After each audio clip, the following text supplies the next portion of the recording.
Hello friends, मेरा नाम है पीयूष भारती और आपका फिर से स्वागत है मेरे चैनल में। आज हमारा जो लेक्चर है वो संधि का ही सेकंड पार्ट है, जिसमें हम व्यंजन संधि और आपका विसर्ग संधि पढ़ने वाले हैं। ज़्यादातर एग्जाम में इतना नहीं पूछा जाता है व्यंजन संधि और विसर्ग संधि, लेकिन बड़े बड़े एग्जामों में ये चीज़ें पूछी जाती हैं, तो आपको इनका ज्ञान होना जरूरी है, क्योंकि आजकल जो एग्जाम का जो लेवल है वो बढ़ चुका है। छोटे से छोटा लेवल भी, ग्रुप सी का लेवल भी आपका बढ़ चुका है। तो व्यंजन संधि क्या होती है? हमने पहले स्वर संधि पढ़ा था थोड़ा सा। तो स्वर संधि में हमने क्या था, जो स्वर थे वही लास्ट का और पहला वर्ड भी वही हो रहा था। लेकिन व्यंजन संधि में क्या है, व्यंजन के बाद स्वर या व्यंजन आए, मतलब व्यंजन जहाँ पर हमारा स्वर था, जैसे यहाँ पर हमारा स्वर था, वहां पर क्या हो गया, अब व्यंजन हो गया। तो उसके बाद ये हलंत दिया है ना नीचे, ये हलंत का मतलब है ये आधा शब्द है, ठीक है। अगर ये हलंत मैं हटा दूंगा तो ये अ बन जाएगा, अच बन जाएगा, अ बन जाएगा। तो ये यहाँ पर क्या आ जाएगा, आपका स्वर आ जाएगा। तो इसलिए इन्होंने हलंत दिया हुआ है, सबसे पहली बात देखने वाली है, ठीक है। तो व्यंजन संधि क्या है, जिसमें व्यंजन के बाद स्वर या व्यंजन आए, वो आपकी व्यंजन संधि हो गई।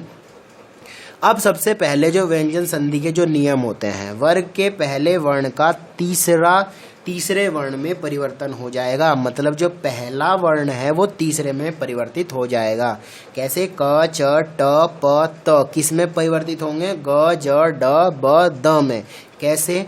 बहुत इंपॉर्टेंट चीज है, ये चीजें आती हैं, अगर आएंगी तो यही आएंगी, इससे अलग कुछ नहीं आएगा। जैसे दिग्गज, तो दिक क किस में बदला? ग में। क किस में बदलेगा? ग में। तो दिग्गज होगा, दिक अंत, दिगंत, ठीक है। वाग ईस, तो वागीस होगा, वाक ईस नहीं वागीस होगा। अच अंत, अजंत होगा, ठीक है। तो ये आपको पता चल रहा है। षट रिपु, तो क्या होगा? षड्रिपु, ठीक है।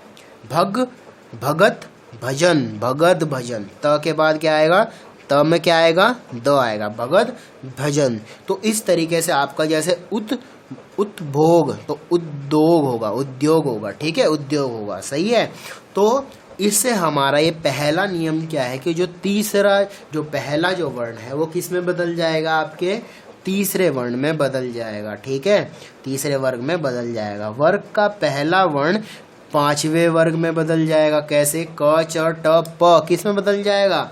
किसमें? न और मैं के अनुनासिक जो मेल है उनसे अगर मिलेगा तो किस में बदल जाएगा? वो पांचवें वर्ण में। जैसे वाक्मय, तो वाण्मय हो जाएगा।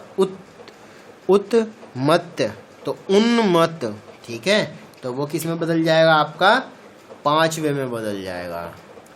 ये कुछ नियम है, थोड़े से आपको ध्यान रखने पड़ेंगे।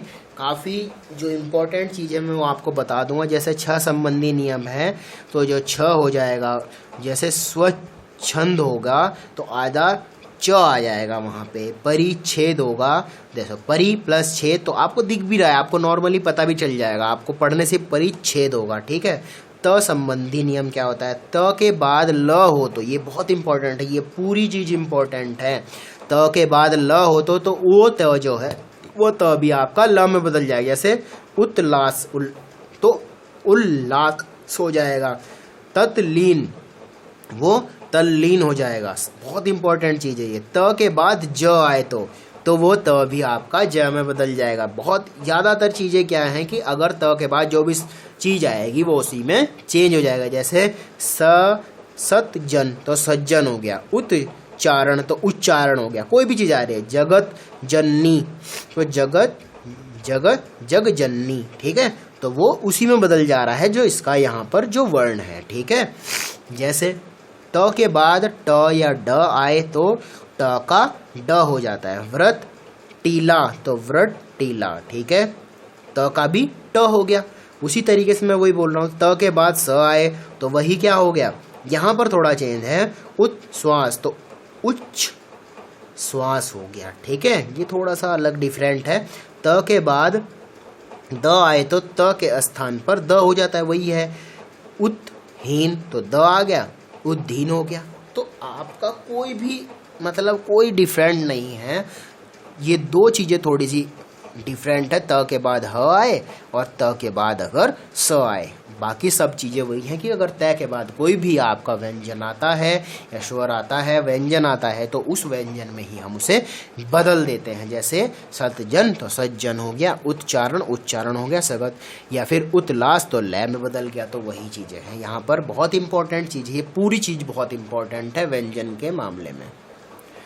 कुछ इंपॉर्टेंट चीज़ें और भी हैं यहाँ पे, जैसे परिणाम होता है तो वो परिणाम हो जाता है, अण्य बन जाता है। प्रमाण होता है तो प्रमाण हो जाता है। ये थोड़ा सा आपको याद रखने पड़ेंगे। कुछ इंपॉर्टेंट चीज़ें हैं, जैसे विषम नहीं होता है, विषम होता है। विषाद, वी प्लस शाद होता है तो विषाद बन जाएगा। ये कुछ चीज़ें सम प्लस मान हो जाए सम्मान हो जाएगा। ये थोड़ा सा आपको याद रखने वाली बातें हैं। जो इम्पोर्टेंट था वो था त वाला, ठीक है, व्यंजन में त वाला ज़्यादा इम्पोर्टेंट था। अब हम जब विसर्ग संधि की बात करते हैं तो सबसे पहले आपको पता ही चल रहा होगा कि वहाँ पे विसर्ग आ जाएगा। जहाँ पर स्वर के विसर्ग के बाद स्वर आए, मतलब विसर्ग के बाद स्वर आएगा या व्यंजन आए तो क्या होगा आपका विसर्ग। मतलब जहाँ पर हमें देखो, जहाँ पर यहाँ पर क्या यूज़ हो रहा था, यहाँ पर स्वर हो रहा था, व्यंजन यूज हो रहा था। अब क्या आ रहा है, वहाँ पे विसर्ग आ रहा है। तो विसर्ग जहाँ पर यूज हो जाएगा वो क्या आ जाएगी, विसर्ग संधि, नि आहार। तो जहाँ या क्या बन गया, निराहार। इस विसर्ग का क्या बन गया, राहार बन गया। ठीक है, ज़्यादा इंपॉर्टेंट नहीं है लेकिन कभी कभी आपका ये पूछ लेता है। ठीक है, विसर्ग संधि के प्रमुख नियम। अब इसके भी कुछ नियम है। विसर्ग का ओ हो जाता है, जैसे मैंने बताया है आपको, विसर्ग का क्या हो जाता है, मन अनुकूल, मनोनुकूल। ठीक है, कुछ इंपॉर्टेंट चीज़ें हैं ये जो आपका जैसे विसर्ग, यदि विसर्ग से पहले अ और बाद में अ तीसरा चौथा पांचवा, अ का मतलब तीसरा चौथा पांचवा है, तो जैसे पहले क्या है अ विसर्ग अ आए तो मनोनुकूल। ठीक है, अधय गति, अधोगति, तो वो ओ हो जाता है। देखो पहले यहाँ पे अ आया है, आ आया है ना यहाँ पे, और इसके बाद अ आ गया, फिर यहाँ पे अ आया है इसके बाद। तो जो अगर पहले अ आ और अ आ ई आए, है ना, चौथा पांचवा तक आए, तो वो क्या आ जाएगा आपका, तीसरा चौथा पांचवा आए तो क्या हो जाएगा आपका, उसे ओ में हम बदल देंगे।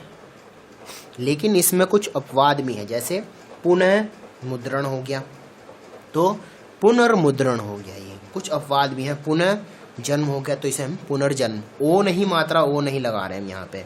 फिर कुछ है जैसे विसर्ग का र हो जाना, या जैसे हमने पीछे एक एग्जाम्पल भी स्टार्टिंग में पढ़ा था, अ या आ को छोड़कर कोई अन्य स्वर आए तथा बाद आ या तीसरा, मतलब कोई भी तीसरा शब्द आ जाए उसके बाद। ठीक है, आ या तीसरा है, जैसे नी।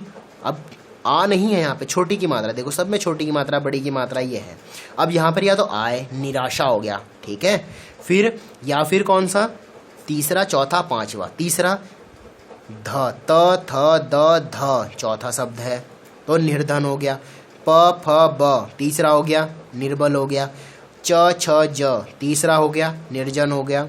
बहिमुख तो बहिर्मुख, मैं हो गया ना, त थ द ध न प फ ब भ म। ठीक है, पांचवा। ठीक है, तो बहिर्मुख। ठीक है, अब क्या है, विसर्ग का स हो जाना। देखिए कुछ छोटी छोटी चीजें हैं। नी चिंत तो निश्चिंत हो गया, ये आपको समझ में भी आ जाएगा, मतलब कॉमन से वर्ड है। छल निश्चल हो गया। विसर्ग का श हो जाना। नी कपट निष्कपट हो गया। नी कटक निष्कट हो गया। अब हिंदी की कुछ विशेष संधि भी हैं, और विशेष संधि है हिंदी की कुछ जो थोड़ी सी इम्पोर्टेंट है, कभी कभार अगर आ जाए, वैसे ये चीज़ें नहीं पूछी जाती हैं। जैसे आ क अ हो जाना, जैसे आम प्लस चूर है तो इसे हम बना देते हैं अमचूर हो जाता है। हाथ प्लस कड़ी है तो ये मिलकर हथकड़ी हो जाता है, जबकि हाथ कड़ी होना चाहिए। ठीक है, हथकड़ी। लड़का प्लस पन है तो लड़कपन हो जाता है। ठीक है, ई का ई के स्थान पर ये हो जाना, जैसे शक्ति प्लस आ शक्तियाँ हो जाता है। देवी प्लस आ देवियाँ हो जाता है। नदी प्लस आ नदियाँ हो जाता है, या बन गया ना। ठीक है का भ हो जाना, देखो जब प्लस ही तो ये क्या हो गया, जब भी भय हो गया। कब प्लस ही कभी, तब प्लस ही तभी, सब प्लस ही सभी। तो ये कुछ इंपॉर्टेंट चीज़ें। ह का लोप हो जाता है कहीं पे, यह प्लस ही तो यहाँ पर एक ह का लोप हो गया, यही हो गया। किस किस प्लस ही तो किसी हो गया, ह का यहाँ पर लोभ हो गया। वह प्लस ही तो वही हो गया। तो ये कुछ चीज़ें इंपॉर्टेंट है जो मैं आपको बता चुका हूँ, इनसे अलग कुछ नहीं आने वाला है। अगर आप इतना भी पढ़ लेते हो तो आपके लिए बहुत बेस्ट है। अगर आपको मेरा ये वीडियो पसंद आए तो लाइक और सब्सक्राइब जरूर करें और अपने दोस्तों के साथ शेयर जरूर करें। इससे अलग आपको कुछ नहीं पूछा जाएगा। Thank you so much.